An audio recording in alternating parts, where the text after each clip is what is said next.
आज के इस क्लास में जानेंगे संगणना अनुसंधान रीति से आशय, मीनिंग ऑफ सेंसस इन्वेस्टिगेशन। ठीक है, अब देखो संगणना अनुसंधान क्या होता है।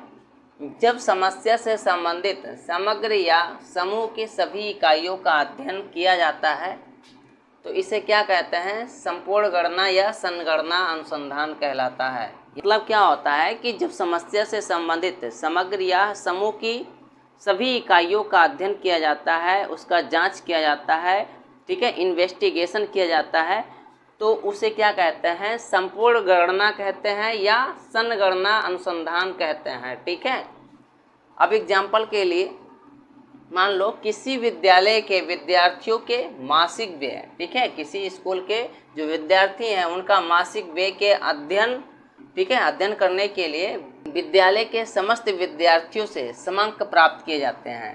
मतलब क्या होता है कि किसी स्कूल के जो विद्यार्थी हैं उनका मासिक व्यय क्या है, इसके लिए समंक इकट्ठा किए जाते हैं। तो जो समंक इकट्ठा किए जाते हैं वह किस मेथड के माध्यम से किए जाते हैं, वह जो है संगणना अनुसंधान रीति के माध्यम से या सेंसस इन्वेस्टिगेशन के माध्यम से की जाती है। और ये भी याद रखो कि भारत में जनगणना इसी विधि के माध्यम से की जाती है। जो भारत में जनगणना होता है वह सेंसस इन्वेस्टिगेशन के माध्यम से किया जाता है। संगणना अनुसंधान रीति के माध्यम से भारत में जनगणना होता है। अब इसके गुण दोष की बात करते हैं तो पहला हो जाएगा गहन अध्ययन। इस विधि में जो भी समस्याएं होती हैं उस पर गहन अध्ययन किया जाता है, गहन जांच किया जाता है।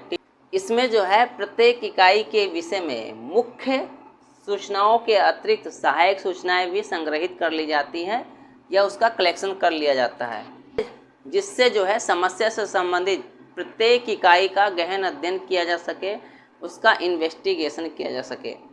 और दूसरा नंबर हो जाएगा शुद्धता। अब देखो इस विधि में क्या होता है कि प्रत्येक इकाई का व्यक्तिगत निरीक्षण हो जाता है, जिससे समंक जो है शुद्ध व विश्वसनीय प्राप्त होते हैं। तीसरा नंबर हो जाएगा अप्रत्यक्ष अध्ययन संभव। देखो इस विधि में उन समस्याओं का भी अध्ययन किया जा सकता है जिसका अध्ययन जो है प्रत्यक्ष रूप से साधारणतया नहीं किया जा सकता है, जैसे ईमानदारी हो गया, दरिद्रता हो गया, बेरोजगारी हो गया इत्यादि। ठीक है, चौथा नंबर गुण हो जाएगा इकाइयों की विभिन्नताओं में उपयुक्त। विधि जो है ऐसे अनुसंधान में उपयुक्त रहती है जहाँ जो है समंक विजातीय होते हैं। 5 नंबर गुण हो जाएगा कुछ परिस्थिति में आवश्यक। क्या होता है कि जहाँ जांच में सभी इकाइयों का समावेश आवश्यक होता है वहाँ संगणना विधि अपनाई जाती है, जैसे भारत में जनगणना हो गया। ठीक, अब देखो संगणना अनुसंधान के क्या क्या दोष होते हैं। तो पहला दोष हो जाएगा खर्चीली। यह विधि जो है अत्यधिक खर्चीली है क्योंकि प्रत्येक इकाई के विषय में सूचनाएं जो है संग्रहित की जाती है, कलेक्ट की जाती हैं।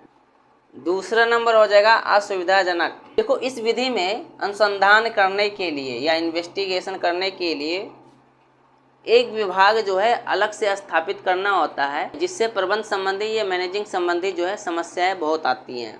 तीसरा नंबर दोष हो जाएगा अधिक श्रम एवं समय।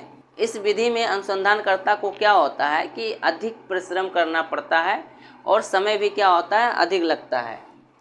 चौथा नंबर दोष हो जाएगा सीमित क्षेत्र में संभव।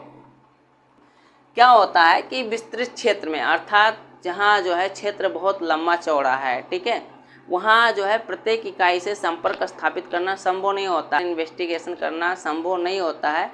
ठीक है, और जहाँ क्षेत्र सीमित होता है, अर्थात जहाँ क्षेत्र छोटा होता है वहाँ जो है यह विधि उपयुक्त होती है।